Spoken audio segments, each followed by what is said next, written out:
Shrouded Fable is just around the corner, and today I wanted to give you an overview of what the meta is going to look like, including deck list examples from meta decks, rogue decks, and some new decks as well.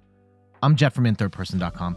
Make sure to like the video, subscribe to the channel, and let's dive into the world of Shrouded Fable. For context, let's look at the last tier list in the Shrouded Fable format in Japan. Now, they've already moved on to Stellar Crown, but when they left off with Shrouded Fable, this is kind of where they netted out. One of the big changes here is that Charizard vaults itself back to the top of the tier list, Dragapult bumps down just a little bit, Gardevoir slips a little bit, and some interesting decks in the B tier. Like, I'm not really sure that Goldengo and Greninja really deserve a spot here, but they were at least good enough to deserve a spot on this list. So I believe that Book does this based on like meta share in top 16 decks. Correct me if I'm wrong, but it's based on play, and so these are kind of the decks that have been doing well in the Shrouded Fable format. Also keep in mind that Japan plays best of one, which can impact deck choice as well. So in this video, we're going to run through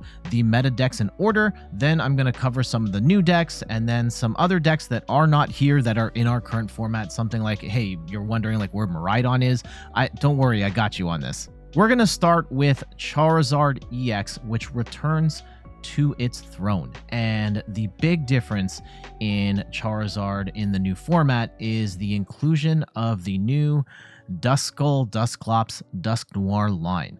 And the big upgrade here is the Cursed Bomb ability on Dusclops and Dusknoir. So when Dusclops, when you evolve into it, you can put, or once during your turn, when you've got Dusclops in play, you can put 5 damage counters on one of your opponent's Pokemon, and if you placed any damage counters in this way, this Pokemon is knocked out.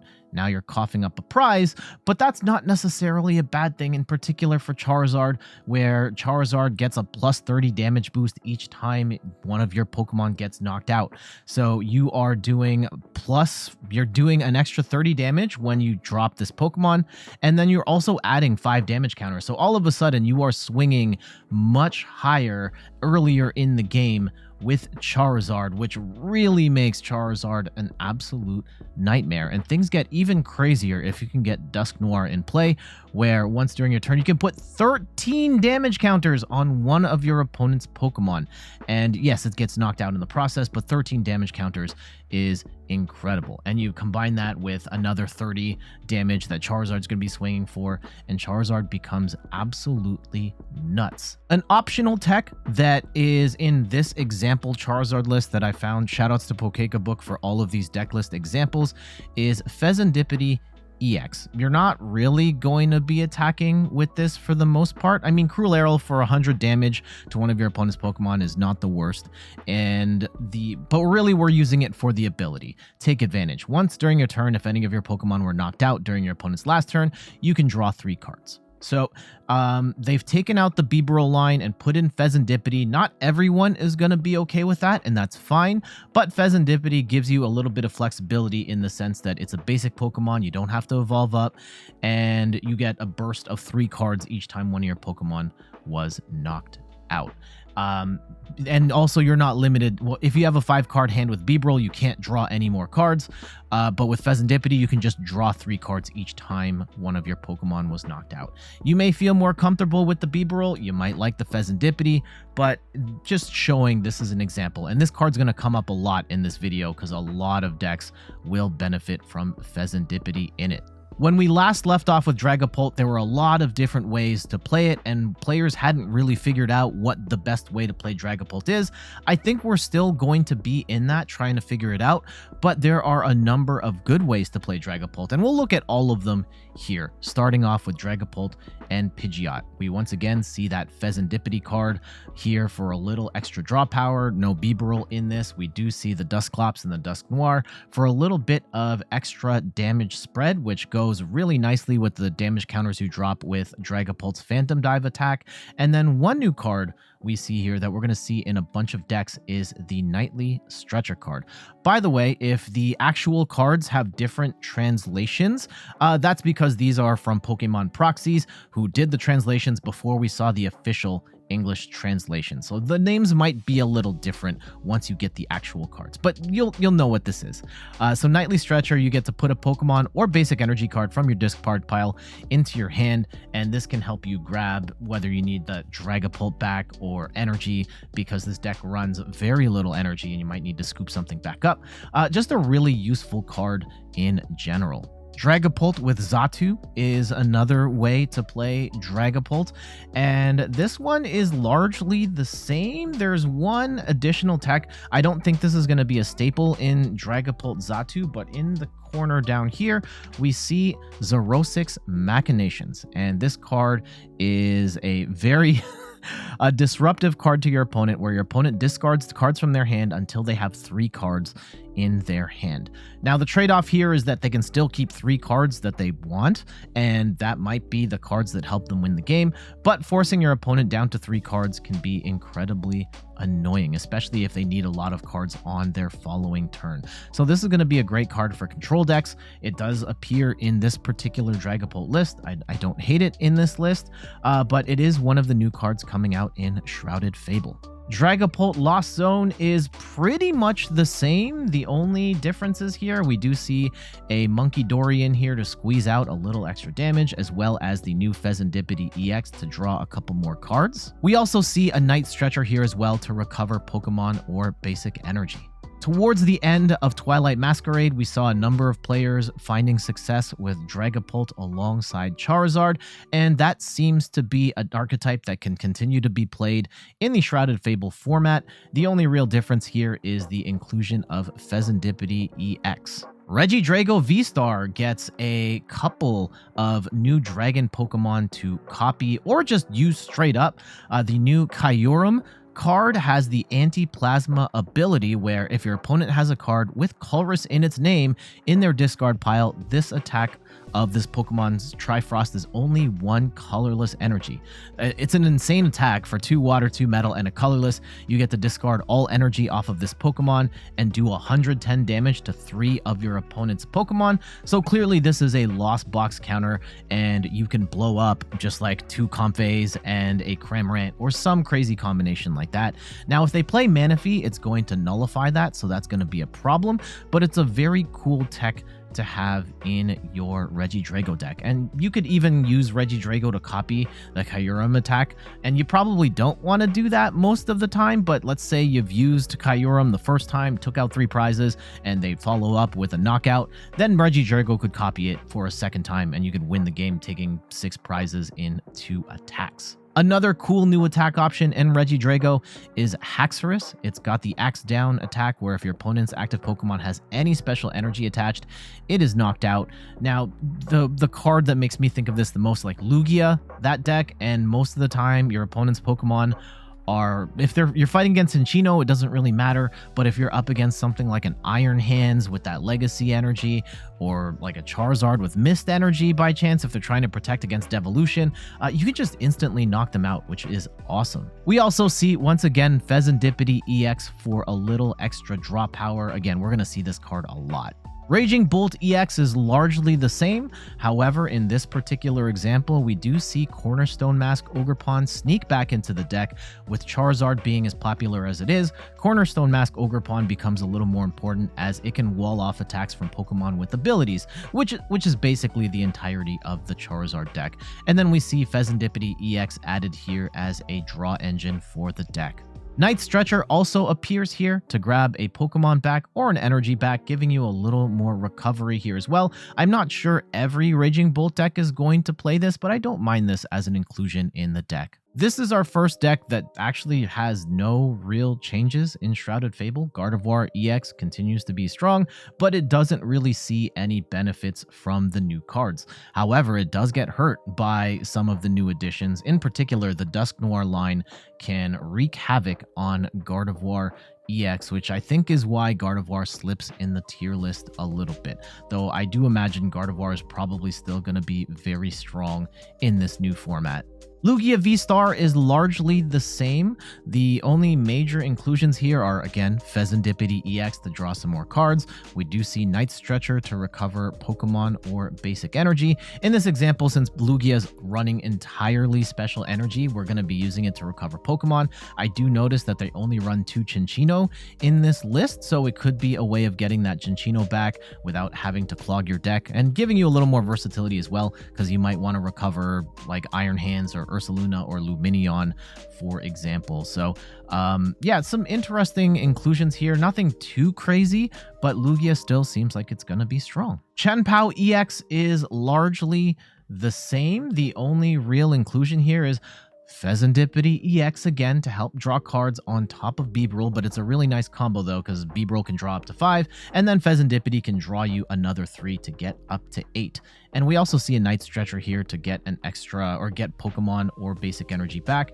And this list runs only 2 Chien-Pao, so this can be a great way to get that one of those 2 Chien-Pao back from the discard pile. Lost Box continues to be a strong deck, and this one doesn't really have any new cards in it at all. Let me do a quick scan here. I don't think so. And this is the Greninja variant, kind of the same sort of box attackers, your Roaring Moon, Iron Hands, Raikou with the Forest Seal Stone. Not really much changes here at all. However, the Sablezard variant does get a little better with Night Stretcher. Being able to recover Radiant Charizard from the discard pile makes it easier to attack repeatedly with Radiant Charizard. Turbo Roaring Moon returns with a couple of upgrades. Again, we see Pheasantipity EX as a draw engine on top of Mew EX, so nice combo there. Mew can draw up to 3. Pheasantipity gets you 3 more cards. And we also see a couple of new cards here, including Pecharunt EX. It has the ability Controlling Chains, where you can use it to pivot one of your dark Pokemon from the bench into the active. Just keep in mind when you use this, the Pokemon that moves into the active becomes poisoned, but you do get a little bit of a pivot option if you need to switch into a fresh attacker. And I don't necessarily see the benefit, because there are new cards that actually where your attacker can get boosted, which we'll get to that, do more damage if they are poisoned. So I think we're using this mostly as a pivot. But however, if you've got an Ancient Booster Capsule on your Roaring Moon, then you don't get affected. I'm pretty sure you don't get affected by the ability of Controlling Chains with that poison. So you do get a little bit of a pivot option here. And as a desperation attacker, this is not bad either. Irritating Burst for 2 dark energy. This attack does 60 damage for each prize card your opponent has taken. So if they've taken 5 prizes, Pecharunt EX can swing for 300 damage for only 2 energy. Roaring Moon, yeah, does get an instant KO, but for 1 less energy, you can swing for 300, and a lot of times that can be enough. The deck also gets some new energy acceleration thanks to Janine's secret technique. You get to choose up to 2 of your dark Pokemon, and for each of those Pokemon, search your deck for a basic dark energy card and attach it to that Pokemon. Then shuffle your deck, and if you attach any energy cards to your active Pokemon in this way, this Pokemon is now poisoned. Again, I'm pretty sure Ancient Booster Capsule nullifies the poison effect on your ancient Pokemon that have the capsule on there, so maybe nullify that, and then at that point you just get an extra energy acceleration. Or you can just accelerate energy to your bench dark Pokemon, and then you don't have to deal with the poison at all. Goldengo EX sees another boost thanks to Pheasantipity EX being able to draw cards after a knockout, but we also see the inclusion of the Duskull and Dusk Noir line for a little bit extra damage. You might not want to pop this right away, but there are times where Goldengo can hit weird damage numbers and doesn't quite hit where you need it to go, and you can have the Duskull and the Dusk Noir hit the right amount of damage for you. We also see the Night Stretcher in here as well to recover a basic energy or basic energy or a Pokemon, so a little bit extra recovery here as well. Greninja EX is one. I find that Japan likes this card more than us out in the West. This one, the Frostlass version, by the way, is still one that is being played in Japan, but I did want to show the Pidgeot version here because this one also includes, again, Pheasantipity EX, but also has the Dusclops and the Dusk Noir line for the extra damage. Again, Greninja is a deck that swings. It's not necessarily the heaviest hitter. For 1 water energy, you're doing 170, or you can do 120 to the bench and 120 to add 120 to 2 different targets. So Dusclops and Dusk Noir give you the opportunity to fix some of your math and take KOs in areas where this deck couldn't before. We also see 2 copies of Night Stretcher here for recovery of basic energy and Pokemon. Dialga V-Star only sees one change here, and that is the inclusion of the new Nighttime Academy Stadium, where once during each player's turn, that player may put a card from their hand on top of their deck. And this is a great combo with Metang, where you can take a metal energy from your hand, put it into your deck, and then use Metang's ability to accelerate energy from the deck, and you've guaranteed at least 1 energy on top of your deck. Another card that's going to use this is Miraidon, but we'll get to that in a sec. Now for new decks, I'm not sure if this is going to be called the Pecharunt deck or the Loyal 3 deck, but this has all of the new attackers from Shrouded Fable. We've talked about Pecharunt EX as a desperation attacker with that controlling chains ability, and you can pivot your Pokemon in and out of the active, and you poison the new one in the active. And we actually have the best synergy here with Okidogi EX. It's a basic dark Pokemon, 250 HP, and in particular, its crazy chain attack for 2 dark and a colorless does 130 damage, and if this Pokemon is poisoned, this attack does 130 more damage. So it is hypothetically possible to do 260 damage on the first turn, and things can get even crazier when you combine that with the new Binding Mochi, where the attacks of the poison Pokemon this card is attached to do 40 more damage to your opponent's active Pokemon. So Okidogi can swing for up to 300 damage. And if you want to play something like the Stadium that adds poison and the Radiant Sneasler, you could push yourself into 1-hit KO territory on pretty much anything in the game.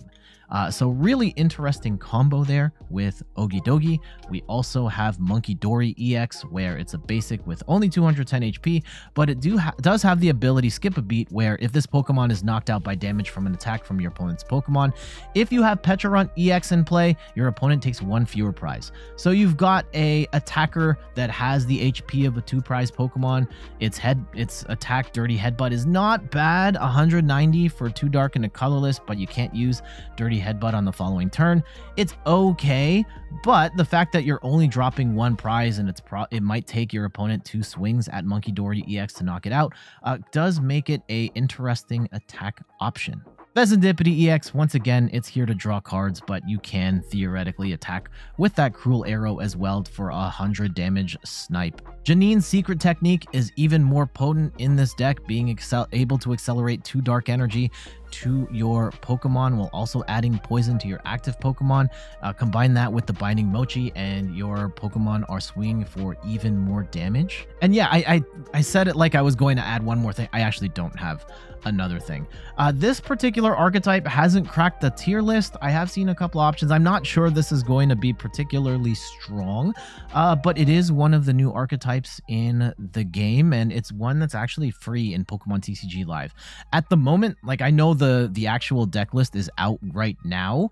I haven't had a chance to see it. It probably looks something like this though, and if not, you could upgrade the deck in Pokemon TCG Live to look a little more like this. At some point, I will cover this deck on the channel, so make sure to subscribe to the channel and keep your eye out for when we ultimately cover this Loyal 3/Pecharunt deck. Kingdra EX is another new archetype. It's a stage 2 Pokemon, 310 HP.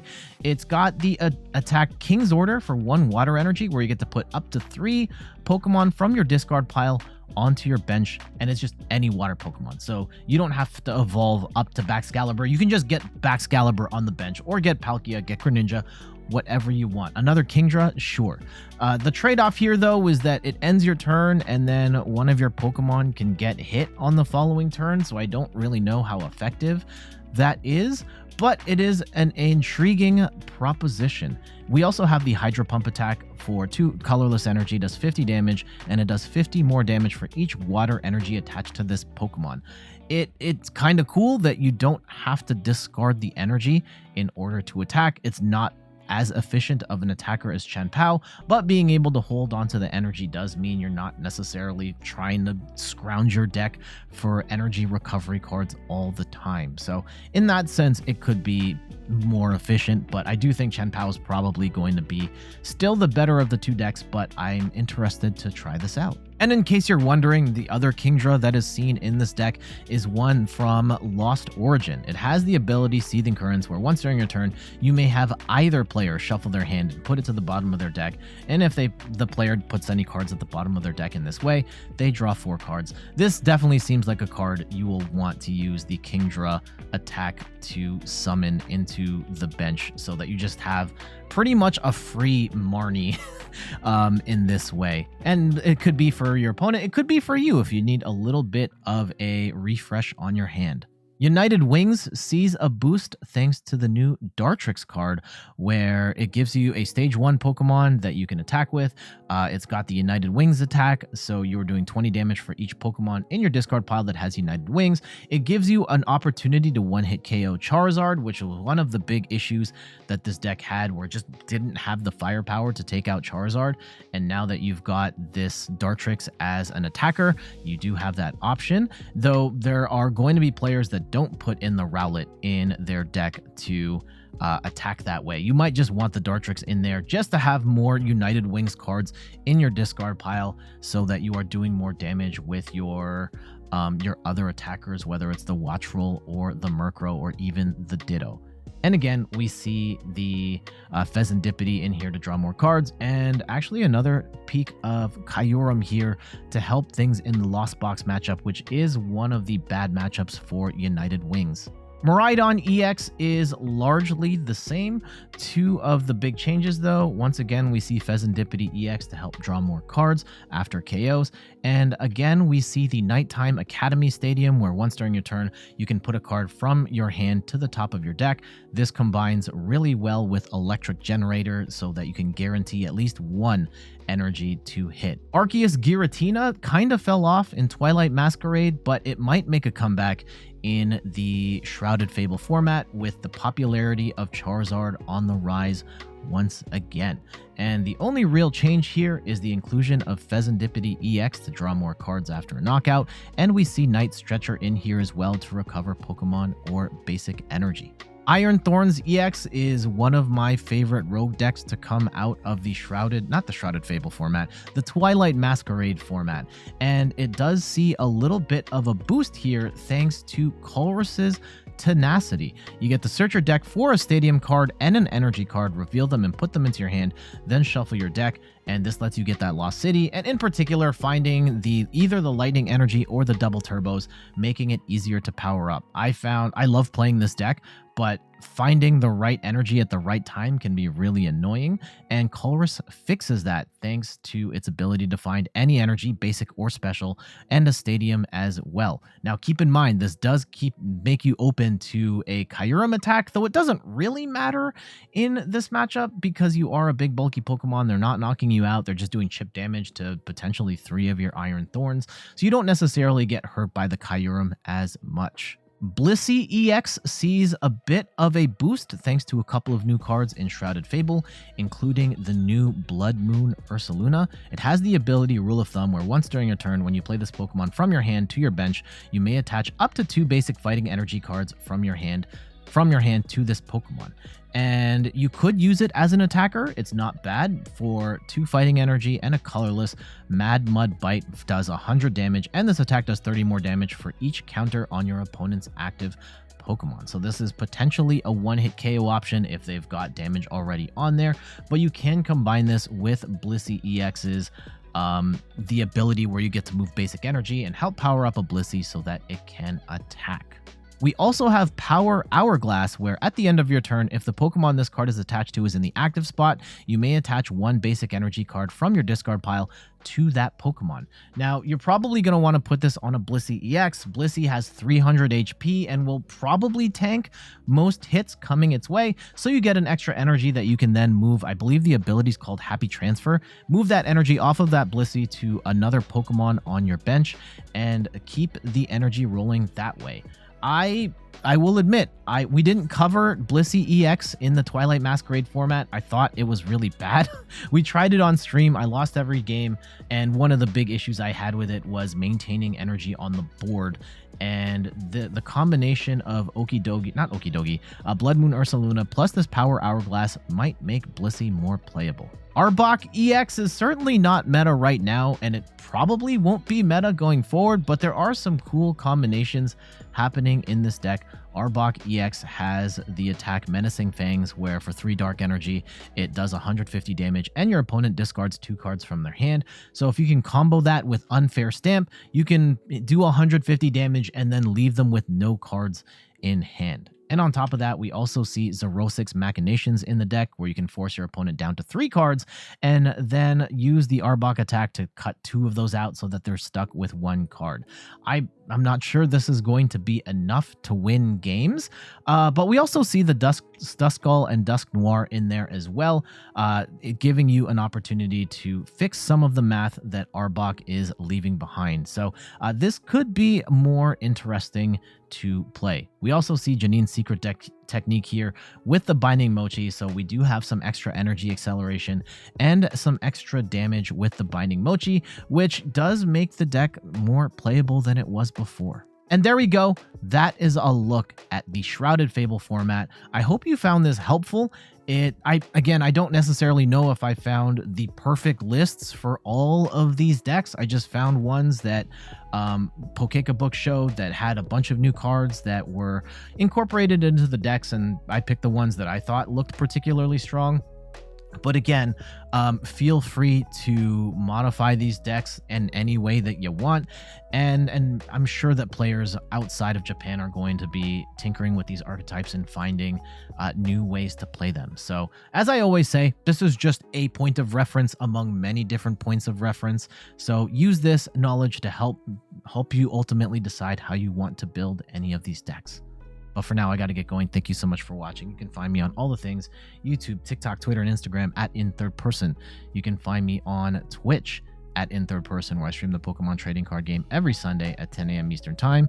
And check out the website, inthirdperson.com, for more articles and videos on video games, board games, and other nerdy pursuits. So until the next one, I'll see you later. Bye-bye.